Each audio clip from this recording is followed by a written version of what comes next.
Hello खुलुमबाय लोगोफोर नोंथांमोनखौ आंनि माय बड' गाइड इउटुब चेनेलाव दिनै फिन खनसेबाव बरायनाय जाबाय लोगोफोर दिनैहाय आं नोंथांमोननो बेंक एकाउन्ट खुलिनायनि सोमोन्दै आङो फोरमायगोन दिनैहाय जोङो एबा आङो नोंथांमोननि सिगाङाव नैबे योन' एप नङा होमबा योन' एप SBI नि जोंना मा योन' एप बे योन' एपनि गेजेरजों जोङो SBI बेंकआव जोङो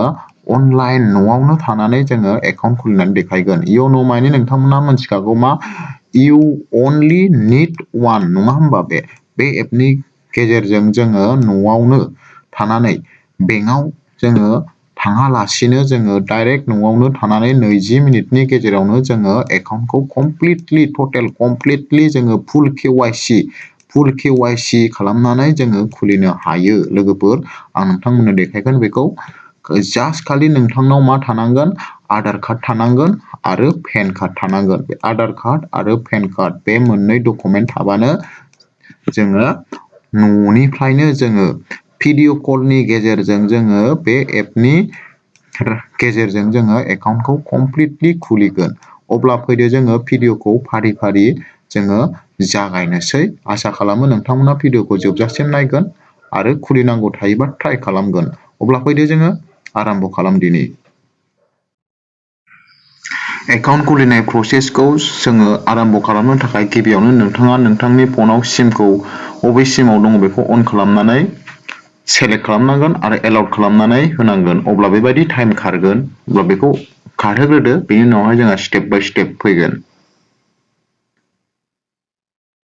फैबाय दा नैबे प्रसेसआव अके होनांगोन बा नेक्स्ट प्रसेसआ फैगोन बेनि उनावहाय जोंहा बेयाव अपेन सेभिं एकाउन्ट बे गोजौनि लिंकआव जों थुनानै होनांगोन अब्लानो जोंहा फर्मआ अपेन जानानै फैगोन आरो होमबा जों गोजौनि लिंकआव थुनोसै थुनानै होबाय बेनि उनावहाय जोङो थुनांगोन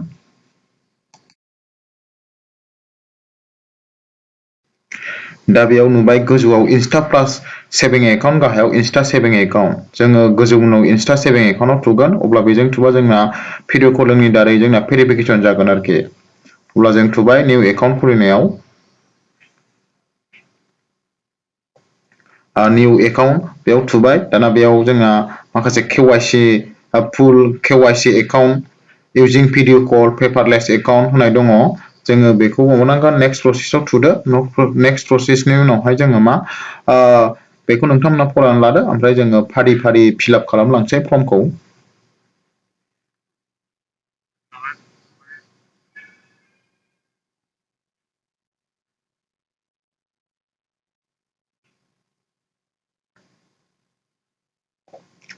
जोङो बेयाव मा खालामसै OTP please provide the following detail to receive OTP जोङो बे मबाइल नाम्बार होनांसिगोन गाव गावनि बेंकआव रेजिस्टार गोनां रेजिस्टार खालामगोन जोङो जाय नाम्बारखौ बे नाम्बारखौसो बेयाव होनांगौ बेनि उनावहाय जों मा होबावगोन इमाइलबो होगोन इमाइला अपसनेल थेवबो जोङो होनानै लानांगोन जोंनो गोबां हेफाजाब होगोन बियो बेनिखायनो जों इमाइलखौबो बुनोसै इमाइलखौ बुबाय आङो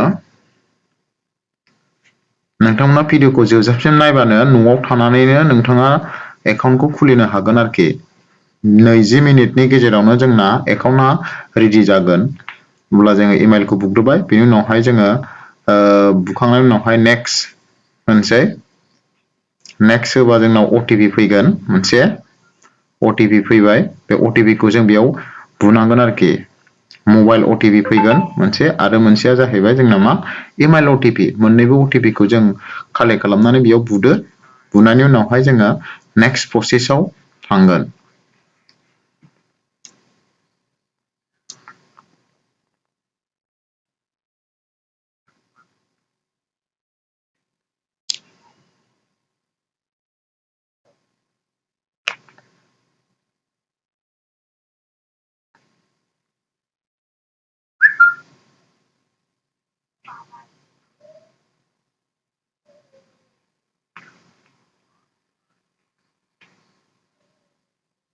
बुबाय जोङो नेक्स्ट प्रसेस फैबाय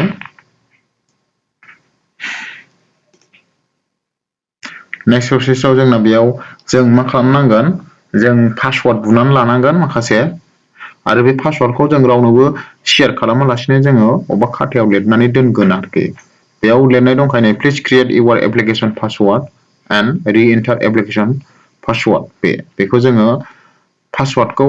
8 मिनिमाम 8 केरेक्टाराव जों बानायनांगोन बेयाव जोंहा मा थागोन कम्बिनेशन्स of letter in upper and lower case digit and special characters थानांगोन आरोखि अब्ला नोंथाङा नोंथांनि गोसोआव जा पासवार्ड सानदों बेबायदि पासवार्ड साननानै बेयाव एन्टार खालामदो एन्टार खालामनायनि उनावहाय सिकिउरिटि कुइसन होननाय दङ बे सिकिउरिटि कुइसनाव जायखिजाया मोनसे कुइसन सेलेक्ट खालामनानै बिनि एन्सारखौ सिकिउरिटि एन्साराव लिरनानै होबानो जाबाय बिनि उनावहाय ओमफ्राय नेक्स्ट प्रसेसआव बुदो अब्ला नोंथांमोना नायलांदो आं माबायदि फिलआप खालामदों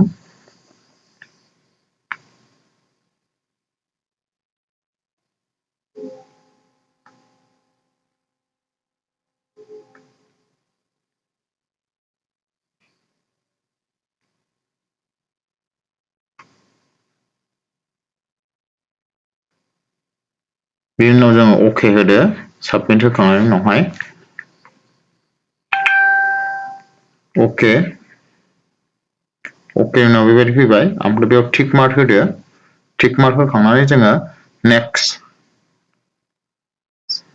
I am liable for tax in India only and not in any बेखौ नोंथांमोना फरायदो फरायनायनि उनावहाय बेयाव टिक मार्क होखांनायनि उनावहाय नेक्स्ट प्रसेसआव थांसिगोन आरो नेक्स्ट प्रसेसआव फैबाय बेखौ एसे फरायनानै लादो फरायनानै लानो गाहायावबो टिक मार्क होदो I agree to the above बे डिक्लारेसनखौ फरायखांनायनि उनावहाय I agree to the above होनानै नेक्स्टआव सेरदो आरो नेक्स्टआव सेरनानै दाना जोंना फैगोन एबाराव आधार कार्ड बेस जों इन्टार आधार नाम्बार जोङो आधार नाम्बारजों जोङो होनानै खुलिगोन नालाय जोङो बेयाव आधार नाम्बारखौ जों बुनांसिगोन बुनानै जोङो नेक्स्ट होनांसिगोन आरोखि अब्लानो नोंथांनि आधार कार्डनि डिटेल्सखौ बेयाव योनोआ हारसिंनो मा खालामगोन केपचार खालामनानै आरो एकाउन्ट खुलिनायनि थाखाय नेक्स्ट प्रसेसआ जोंना सोलिगोन आरो गाहासे बेयाव प्रसेसआ 6टा होनाय दंखायो नङा होमबा बे 6टा प्रसेसआ कमप्लिट जानांगौ अब्ला लास्टआव नोंथांजों बेंकनिफ्राय भिडिअ कल जागोन आरोखि बे भिडिअ कलाव भेरिफाइ खालामगोन नोंथांजों अब्लानो नोंथांनि एकाउन्टआ कमप्लिट जागोन बबेयाव आधार कार्डखौ बुदो आधार कार्ड बुनाय लोगो लोगो नोंथांनि आधार कार्डआव होनाय नाम्बाराव मोनसे SMS फैगोन OTP बे OTP खौ बेयाव कनफार्म खालामनांगोन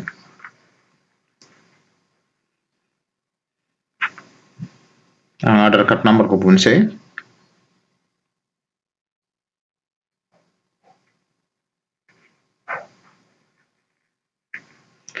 गेट OTP आव होदो अब्ला नोंथांनि मबाइल नाम्बाराव OTP फैगोन OTP खौ ओमफ्राय बेयाव इन्टार खालामबानो जाबाय आरोखि OTP हेज बिन साक्सेसफुलि होनखाबाय बेयाव OTP खौ बुदो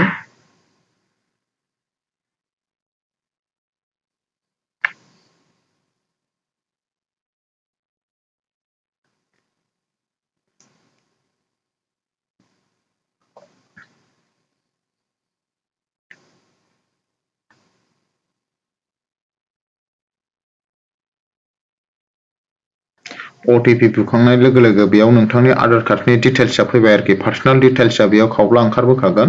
दाना बे पार्सनेल डिटेलाव फैबाय नोंथाङा फैखांनायनि उनाव बेयाव नोंनि स्टेटखौ सेलेक्ट खालामबानो जाबाय स्टेटखौ सेलेक्ट खालामखांनायनि उनाव बे डिस्ट्रिक्ट आरो साब डिस्ट्रिक्ट नोंथाङा बबे डिस्ट्रिक्टआव जायो आरो बबे साब डिस्ट्रिक्टआव जायो बेखौ सेलेक्ट खालामदो ओमफ्राय भिलेजखौ सेलेक्ट खालामदो आरोखि भिलेजनि बेयाव माखासे लिस्ट होनाय दंखायो बे लिस्टआव नायनानै नोंथांनि माबाखौ एरियानि डिस्ट्रिक्ट एरियानि साब डिस्ट्रिक्ट ओमफ्राय भिलेजखौ सेलेक्ट खालामबानो जाबाय बेनि उनावहाय ओमफ्राय नेक्स्ट प्रसेसआव सेरदो माने नेक्स्ट प्रसेसआ जासिगोन आरो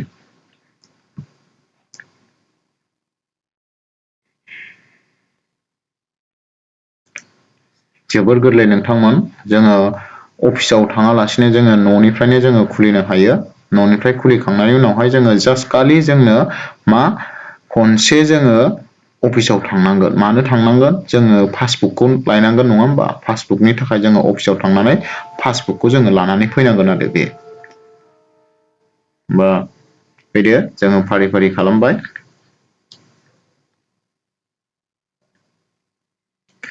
नोंथांमोना भिडिअखौ मोजां मोनदोंबा लाइक खालामबानो जाबाय आरो सोरनिबा न'आव एकाउन्ट खुलिनांगौबा खुलिबानो जाबाय गावनि मबाइलजोंनो जोङो योनो एपनि दारै जोङो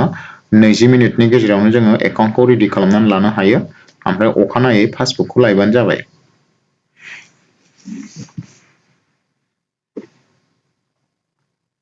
खिन्थु नोंथांमोना गोसोआव लानांगोन लास्ट जोबनायाव लास्ट स्टेपआव बेंकनि मानसिया नोंथांजों भिडिअ कल जागोन आरोखि भिडिअ कलाव नोंथांनाव बायदिसिना कुइसन सोंहरनो हागौ नोंथांमोना बेखौ फुरा कनफिडेन्सयै होनांगोन होनो हायाब्ला नोंना एप्लिकेसना रिजेक्ट जागोन। जुदि मोजाङै होनो हायोबा लोगो लोगो नोंथाङा साक्सेस जागोन साक्सेस जानानै एस.एम.एस आरि फैनायनि गेजेरजों नोंथांनि एकाउन्ट नाम्बारखौबो खिथाहरनाय जागोन लोगोसे मा खिथाहरबावगोन नोंथांनि नेट बेंकिंनि इउजार आइडि आरो टेम्परारि पासवार्डबो खिथाहरनाय जागोन। नोंथाङा बे टेम्परारि पासवार्डखौ लानानै नेट बेंकिंनि माबाखौ नोंहा आराम्भ' खालामनो हागोन आरो पासवार्डखौ सोलायनानै स्ट्रं पासवार्ड होनानै लानो हागोन आरो जोबोद गोरलै लोगोफोर नोंथांमोना भिडिअखौ जोबजासिम नायबानो बेखौ बुजिगोन।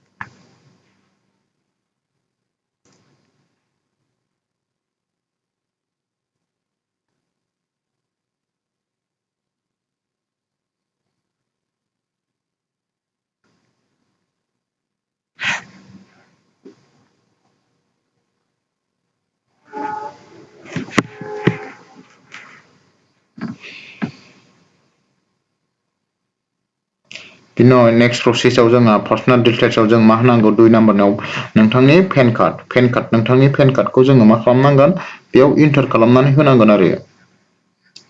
बा पेन कार्ड बुनायनि जायगाया ओंखारबाय नङा होमबा दाना नोंथांनि पेन कार्ड नाम्बारखौ बेयाव बुनानै होदो।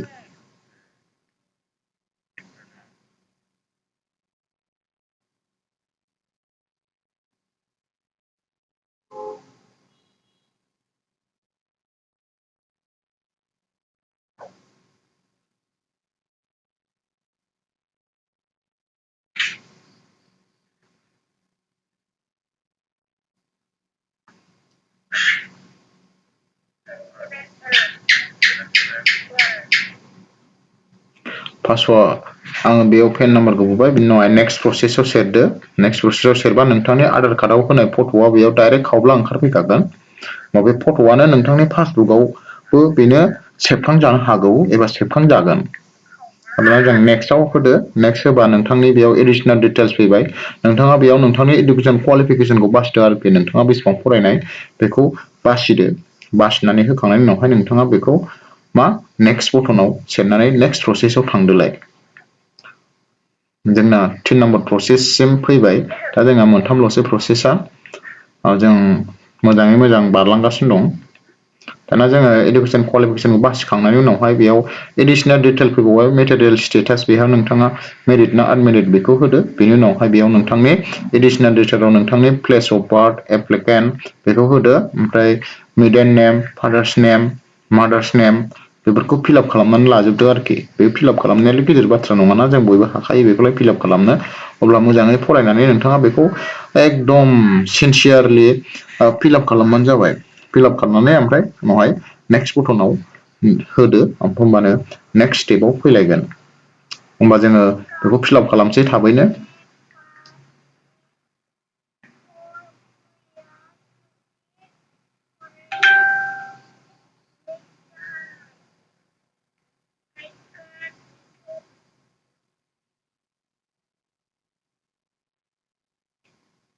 बिनि उनावहाय फिलाप खालामनायनि नोंथाङा I declare my country of birth citizenship and nationality is India बेयाव टिक मार्क होदो टिक मार्क होखांनायनि उनावहाय नेक्स्ट होबानो जाबाय।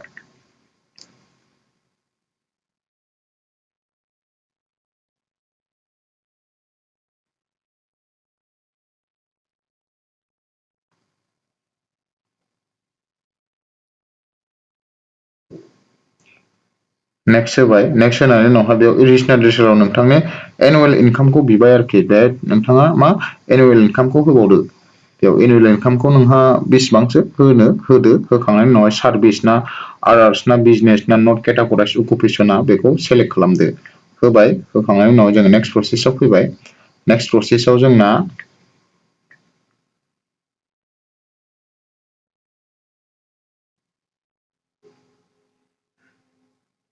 एडिसनेल डिटेलखौ होबाय रिलिजनखौ हिन्दु होबाय बिनि उनावहाय नमिनि डिटेल्सबो होनांगौ जोंना नमिनि डिटेल्सखौ जों बेयाव होनोसै नोंथाङा सोरखौ न'खरनि सोरखौ नमिनि खालामो बेयाव होदो आं नमिनि होबाय न'खरनि सोरबा सासे मानसिनि नामखौ बेनि उनाव बेजों बे नमिनिजों नोंथाङा मा रिलेसनशिपआव दङ बेखौ होदो ब्रादार मादार फादार मा जायो बेखौ बिनि उनाव बे नमिनिनि मा होनांगोन नोंहा डेट अफ बार्थखौबो होनांगोन डेट अफ बार्थ होखांनायनि उनावहाय गार्जेन्स नेम इफ माइनर जुदि माइनर बा एप्लिकेन्टआ गार्जेननि नामखौ होनांगौ बेखौ नोंथांमोना होदो जुदि माइनर बा एप्लिकेन्टआ 18 बोसोरनि गाहायावबा गोजौआवबाथ' गोजौ होनांला बिनि उनाव गार्जेन एजबो दंमोन होनांला बिनि उनाव नमिनि डिटेल नमिनिनि जोंहा माखासे एड्रेस होनांगौ बे नमिनेसन जायखौ जोङो होबाय बेनि माखासे एड्रेसखौ बेयाव होनांगोन आरोखि होमबा एड्रेसखौबो होनानै लादो मोजाङैनो एड्रेस होदो पिन नाम्बार दं बिनि उनावहाय डिस्ट्रिक्ट स्टेटखौ सेलेक्ट खालामदो बिनि उनावहाय बेखौ कमप्लिट खालामखांनायनि उनाव नेक्स्टआव होबानो जाबाय अब्लानो नेक्स्ट प्रसेस फैलायगोन अब्ला मोजाङै फिलआप खालामलांदो नोंथांमोनाबो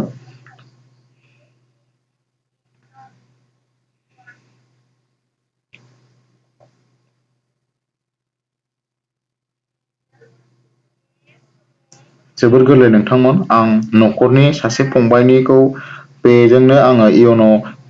एपनि गेजेरजोंनो आङो 20 मिनिटनि गेजेरावनो आङो एकाउन्ट खुलिनानै होनो हादों नाथाय नोंथांमोना भिडिअ कल खालामनायाव मोजाङै थानानै बेंकनि मानसिजों मोजाङै रायज्लायहरनांगोन मोजाङै मा सोङो बेखौ मोजाङै एन्सार होनांगोन आरो दाना बेयाव हम ब्रान्सखौ सेलेक्ट खालामदो नोंथाङा हम ब्रान्सखौ बबाव लायो आं हम ब्रान्सखौ आङो काजलगाव खाथिखाय आं काजलगावआव लाबाय काजलगाव SBI खौ आं सेलेक्ट खालामबाय नोंथांमोनाबो नोंथांमोननि न'नि खाथियाव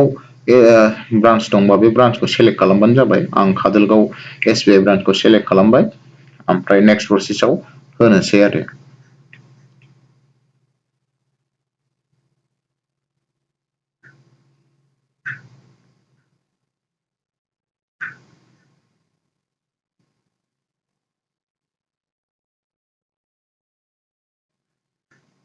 बेनि उनावहाय नैबे टार्म एन्ड कन्डिसन दङ बेखौ फरायदो बेखौ एसे नों स्क्रल आप खालामदो एबा स्क्रल डाउन खालामदो बेखौ स्क्रल डाउन खालामखांनायनि उनावहायसो नोंथाङा नैबे टिक मार्क होनो हागोन आरोखि I have read and agree to the term and condition होननायाव नङाबा नों डाइरेक्ट होबा जाया बेखायनो बेखौ ओरै बोखोबाय थादो जोबजासिम बोखोखांनायनि उनाव बे टिक मार्क होबानो जाबाय बेनि उनावहाय नेक्स्ट प्रसेसआव सेरदोलाय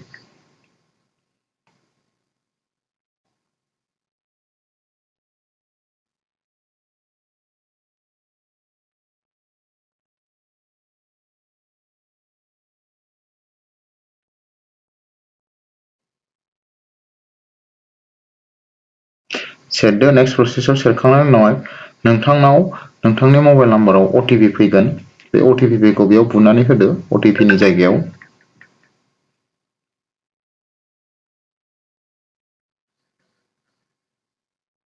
नेक्स्ट होबानो जाबाय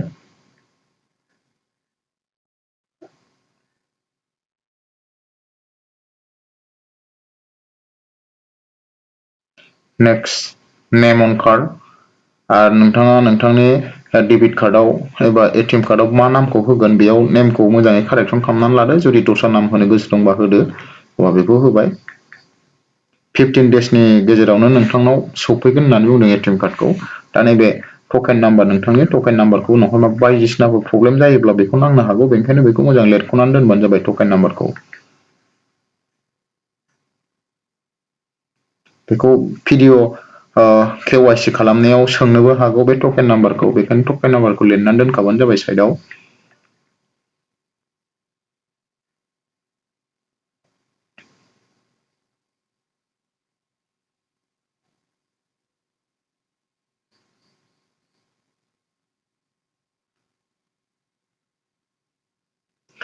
नेक्स्ट भिडिअखौ KYC प्रसेस फैसिगोन बेनि उनावहाय भिडिअ KYC प्रसेसआव नोंथाङा नोंथांनि केमेराखौ मोजाङै लानांगोन होननानै बुंदों आरो लोगोसे साइडआव नोंथाङा नोंथांनि पेन कार्डखौ लाफाना खानांगोन पेन कार्डजों लोगोसे आधार कार्डखौबो खाथियाव लाखा पेन कार्ड नङाबा आधार कार्डखौ सोंनो हागौ होननानै बुङो आरो अरिजिनालखौ लानांगोन बेबो डुप्लिकेटखौ लाबा जानाय नङा जेरक्स कपिखौ लाबा जानाय नङा अरिजिनालखौ बेक केमेराजों देखायनानै होनांगौ आरो बेंकनि मानसिनो अब्ला बेफोरखौ नोंथाङा फरायदो फरायखांनायनि उनावहाय भिडिअ कल खालामनो थाखाय रेडि जादो आरोखि भेरिफिकेसन खालामनायनि थाखाय जोंना होमबा जोबथा स्टेपाव फैबायानो जोंना एकाउन्टआ जाथारसिगोन दसे उनावनो नै बेबायदि SMS फैबाय इउ विल बि रिडाइरेक्टेड होननानै दाना बेखौ गुबुन मोनसे साइडआव नोंखौ लानानै थांसिगोन आरोखि नोंथाङा क्रमजों बेखौ अपेन खालामबानो जाबाय बेबायदि फैबाय बेबायदि फैखांनायनि उनावहाय जोङो भिडिअ कल खालामनायनि प्रसेसआव फैबाय आरोखि बेबायदि स्टार्ट जार्नियाव होदो welcome to video KYC process होनखाबाय बेयाव जों स्टार्ट जार्नियाव होदो ओमफ्राय नोंथाङा भिडिअ कल रायलायनो थाखाय रेडि जादो आरोखि बेयाव होनखादों आर इउ रेडि उइथ द फलोइं अरिजिनाल पेन कार्डखौ खाथियाव लाखादो पेन कार्ड नाम्बार सोंगोन ओमफ्राय पेन कार्डखौ बेक केमेराजों देखायहरनांगौ आइ एम रेडियाव होदो रेडि होननानै हल्ड अन नै बेबायदि जाबाय आरोखि होमबा बेंकनि मानसिया नोंथांजों रायलायहरसिगोन आं रायलायनाय भिडिअखौ होनो हानाय नङा नोंथांमोना खालामबानो मोनथिखागोन आं रायलायनाय भिडिअखौ स्क्रिनशट खालामनो हायासै एबा स्क्रिनशट खालामनो थाखाय पारमिसन होआ भिडिअ कल रायलायनायखौ बेनि थाखाय निमाहा बियो